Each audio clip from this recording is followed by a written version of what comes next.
Hello my dear friend, इस video में हम बात करेंगे Paras defence and space technology stock के बारे में। करंटली ये स्टॉक प्राइस 721 पे ट्रेड कर रहा है।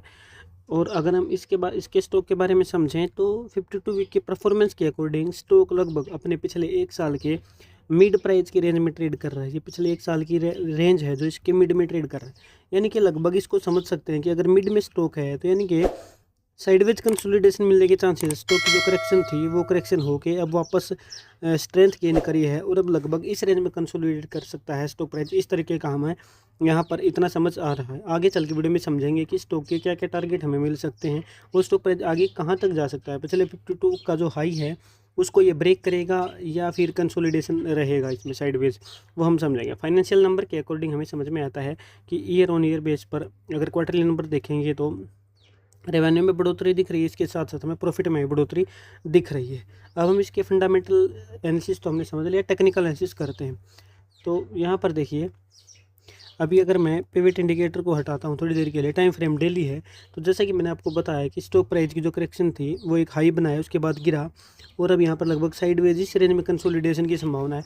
तो वही हमें यहाँ पर देखने को मिल रहा है। अगर वीकली टाइम फ्रेम करते हैं तो वीकली टाइम फ्रेम के अकॉर्डिंग हमें समझ आ रहा है कि स्टॉक प्राइस, जैसा कि मैं यहाँ पर दो इंडिकेटर्स के बारे में बताता हूँ, मूविंग एवरेज 50 और मूविंग एवरेज 200। तो स्टॉक प्राइस की गिरावट है, संभावना है कि 50 को अगर ब्रेक करता है और 3 से 4 ड्रॉप कैंडल बनाता है तो चांसेस रहते हैं मूविंग एवरेज 200 यानी कि पिछले 200 वीक की एवरेज तक प्राइस की गिरावट हो सकती है।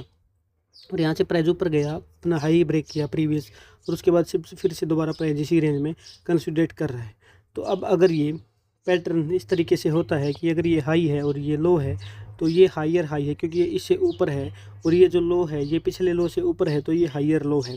तो इस तरीके से अगर पाथ फॉलो होता है तो नेक्स्ट हायर हाई होने के चांसेस होंगे और फिर हायर लो बनने के चांसेस होंगे।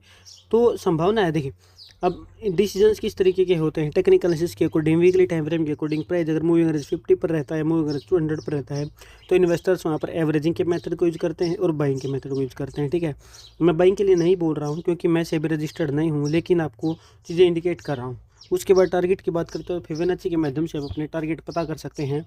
पिवट फिबोनाची, पिवट इंडिकेटर के अंदर पिवट पॉइंट इंडिकेटर है, इसके अंदर फिबोनाची आप यहाँ पर मेथड वो यूज़ करेंगे टाइप, तो आपको समझ आएगा 3 रेजिस्टेंस और 3 टारगेट सपोर्ट। ठीक है, यानी कि प्राइस अगर नीचे गिरेगा तो इस तक सपोर्ट ले सकता है H1 तक, और अगर ऊपर जाएगा तो टारगेट, आगे के टारगेट अब क्या हो सकते हैं आने वाले टाइम में, तो वो टारगेट है 838, और दूसरा यहाँ पर जो दूसरा टारगेट रहेगा 1026, ये आप यहाँ पर देख सकते हैं।